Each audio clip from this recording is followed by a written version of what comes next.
جگانے کی ضرورت ہے۔ سوئے ہوئے آدمی کو آپ لاکھ بیان کر لو اس کے سامنے، وہ سویا ہوا ہے نا، اس کو تو ہلانے کی ضرورت ہے۔ فرمایا کہ ہمارا گشت ایسا ہے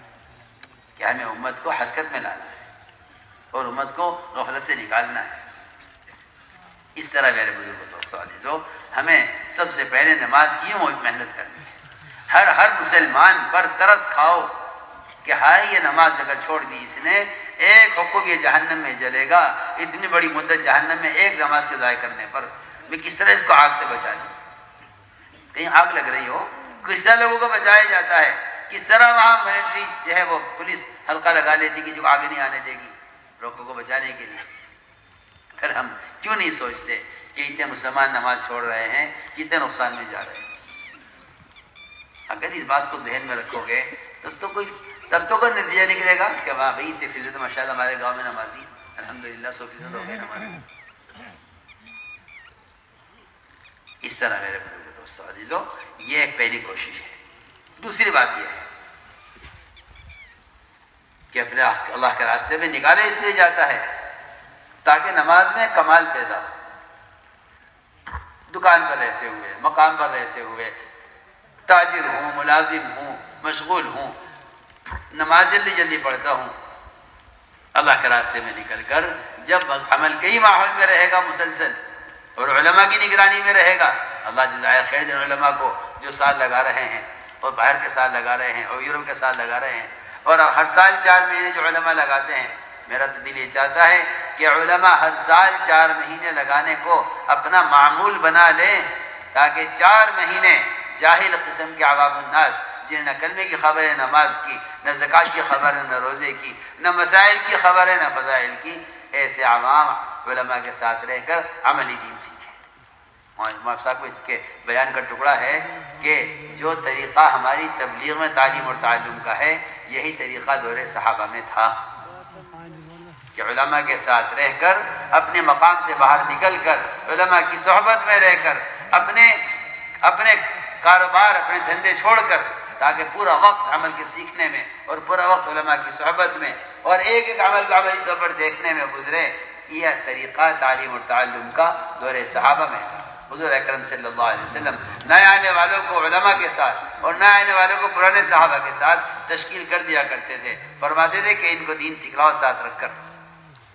میں تاکید سے عرض کر رہا ہوں کہ اللہ کے راستے میں نکلنے کا ایک بہت بڑا مقصد ہے یہ، تاکہ پوری طرح دنیا سے منقطع ہو کر اسباب چھوڑ کر نکلے اللہ کے راستے میں، تاکہ پورا وقت دین کو سیکھنے میں اور عمل کے ماحول میں گزرے۔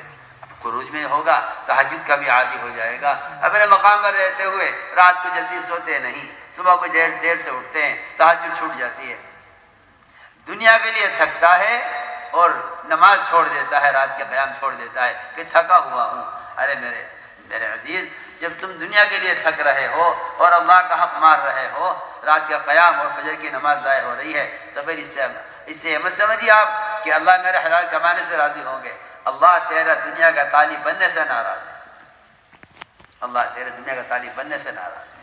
آپ اس چکر میں مت رہیے گا کہ ہاں یہ حلال کمانا تو فرض ہے اور حلال کمانے کے بڑے فضائل ہیں، کہ نہیں، جو آدمی حلال کمانے میں عمل کو ضائع کرے گا، اللہ تعالیٰ اس کے حلال کمانے سے بھی ناراض ہیں۔ میں تو آپ کو یہاں تک بتا دیتا ہوں حدیث کا مفہوم، کہ جو آدمی مالدار بننے کے لیے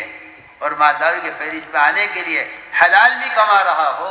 اس سے بھی اللہ تعالیٰ ناراض ہے، اس سے بھی اللہ ناراض ہے۔ حدیث میں آتا ہے اللہ ناراض، سخت ناراض ہوں گے اس شخص سے قیامت کے دن جو حلال کماتا تھا لیکن مالدار بننے کے لیے کماتا تھا، اس سے سخت ناراض۔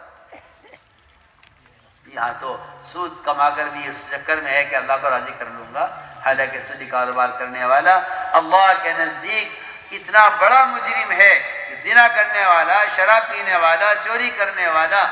کوئی بھی بڑے سے بڑا گناہ کرنے والا آدمی اللہ سے جنگ نہیں کر رہا ہے، لیکن سود کھانے والا آدمی اللہ سے جنگ کر رہا ہے۔ سوچیے حدیث قرآن کہتا ہے اگر یہ سود سے باز نہیں آتے، انہوں نے اللہ کے ساتھ اعلان جنگ کیا ہوا ہے۔ اس لیے میرے دوستو عزیزوں، ہمیں اللہ کے راستے میں نکل کر اپنی نماز پر مشق کرنی ہے، یہ نکلنے کی غرض ہے۔ اے اللہ میں تیرے راستے میں اس لیے نکل رہا ہوں تاکہ میری نماز میں کمال پیدا ہو، کیونکہ گھر پر رہتے ہوئے کاروبار کا تقاضا، بیوی بچوں کے تقاضے، دوستوں کے تقاضے، فلاں کام چھوڑ کر آئے جلدی جانا ہے۔ آپ دیکھیں نماز میں بھی آدمی سوچتا رہتا ہے کہ کئی بار سلام پھیرے کب میں بھاگوں، نماز کے بعد کی تسبیحات بھی چھوڑ دیتا ہے، ایسے تقاضے ہوتے ہیں۔ جیبوں کے اندر یہ شیطان رکھا ہوا ہے موبائل، اس کی گھنٹی بجے گی اور یہ نماز میں سلام پھیرے گا، اور اس کا بڑا اہم فون آ گیا ہے، جماعت میں سے نکالا جاتا ہے تاکہ یہ شیطان کو لے کر نہ جائے، اور اس سے کٹ کر اللہ کے ساتھ تنہا ہو کر لمبی لمبی نمازیں پڑھنے کی مشق ہو جاوے، لمبے سجدے، لمبے رکوع، لمبا قیام، رات کو تہجد کی عادت ہو جاوے۔ اللہ کے راستے میں اگر اس شیطان کو لے کر گیا ہے تو یہ اپنے مقام پر ہے، اس کا جسم اللہ کے راستے میں ہے، اس کی فکریں مقام والی ہیں، اس کی فکریں گھر والی ہیں، اس کی فکریں اس کی فکریں اس کی تجارت کی ہیں۔ یہ جماعت میں نکل کر بھی جماعت میں نہیں، بہت اہم بات ہے، ہم اسے نکلے ہیں تاکہ اللہ کے راستے میں نکل کر ہمیں وقت ملے،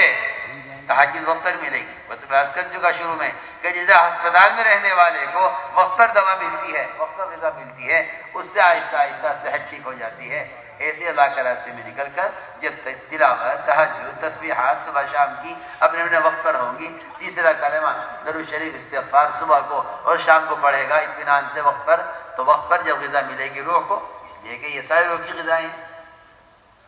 تسبیح، تلاوت، تہجد،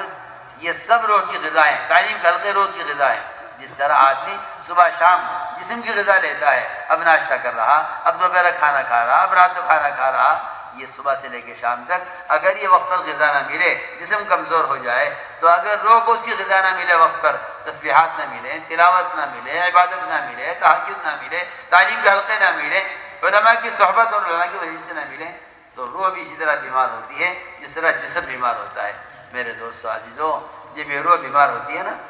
تو یہ روح بیمار ہو کر ایسی پھڑکتی ہے انسان کے جسم کے اندر، جس طرح آپ کسی پنجرے کے اندر کسی پرندے کو بند کر دیں اور اس کو دانہ نہ دیں وقت پر، تو یہ پرندہ پھڑک پھڑک کر جان دے دیتا ہے۔ یہی لوگ خودکشی کرتے ہیں جو روح کو غذا نہیں پہنچاتے، ان کی روح ان کے جسم کے پنجرے کے اندر تڑپ تڑپ کر جان دے دیتی ہے۔ اور لوگ یہ کہتے ہیں نا جی موڈ بڑھ رہا ہے اور جی گھبرا رہا ہے اور اذیت ہو رہی ہے اور آدمی پریشان ہے،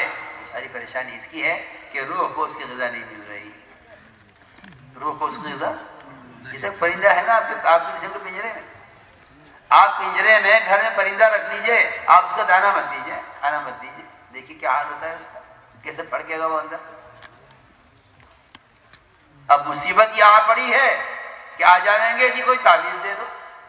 سحر کرا رکھو، کسی جادو کر رکھو، جاہل ہے، جھوٹا ہے، نماز پڑھتا نہیں، صبح شام کی تسبیحات پڑھتا نہیں، اور یہ کہے جی سحر کرا رکھا ہے، سحر ہے، ارے سحر نہیں ہے، شیطان مسلط ہے تیرے اوپر، تیرے گھر میں نماز نہیں ہے، تیری زبان پر اللہ کا نام نہیں ہے، شیطان مسلط ہو جاتا ہے ان لوگوں پر جو اللہ کا ذکر نہیں کرتے، اور ان کی زندگی کو ایسا بدمزہ کر دیتا ہے کہ اسے نہ گھر میں چین، نہ باہر چین، نہ دوستوں میں چین، نہ کھیت و کیار میں چین۔ یہ پریشان ہو کر آ کر کہتا ہے کہ جی تعویذ دے دو، مجھ پہ تو سحر ہے،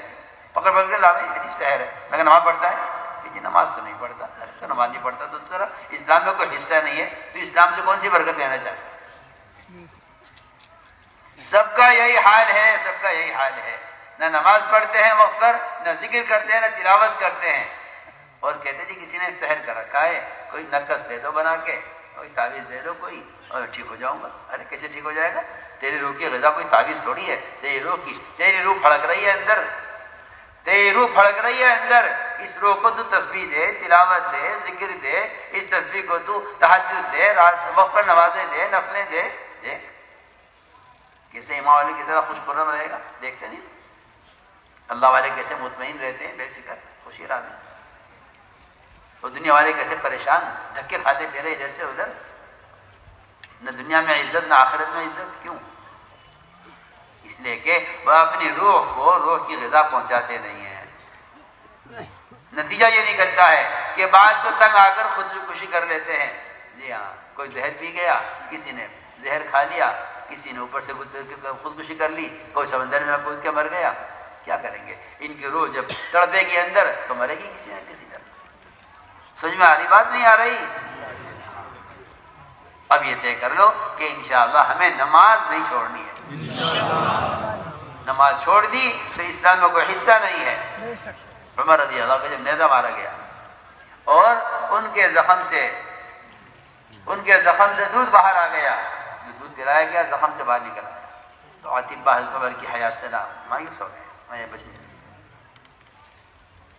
بہت حضرت عمر کو ہوش لانے کی کوشش کی گئی، ہوش آ جائے، کچھ فرما دے، آخری بات میں وصیت فرما دے، دنیا سے جا رہے ہیں۔ جب کسی طرح ہوش نہ آیا، کسی نے کہا ان کے کان میں نماز کہہ دو، نماز، انہیں ہوش آ جائے گا۔ جیسے کہ آدمی نماز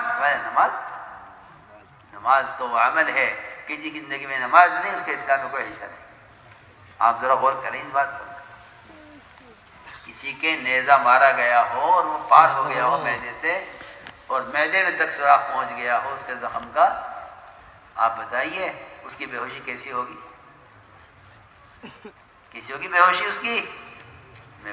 پھر بھی آپ سے کہتا ہوں کہ ایک تاجر کی بے ہوشی اس سے بھی زیادہ ہے، ایک زمیندار کی بے ہوشی اس سے بھی زیادہ ہے۔ وہاں تو عمر کو ہوش آ گیا نماز کے نام سے، یہاں اذان سن کر بھی نماز کے نہیں آتا، بتائیے کس کی بے ہوشی زیادہ ہے؟ بولو، ہاں نہ کرو کچھ۔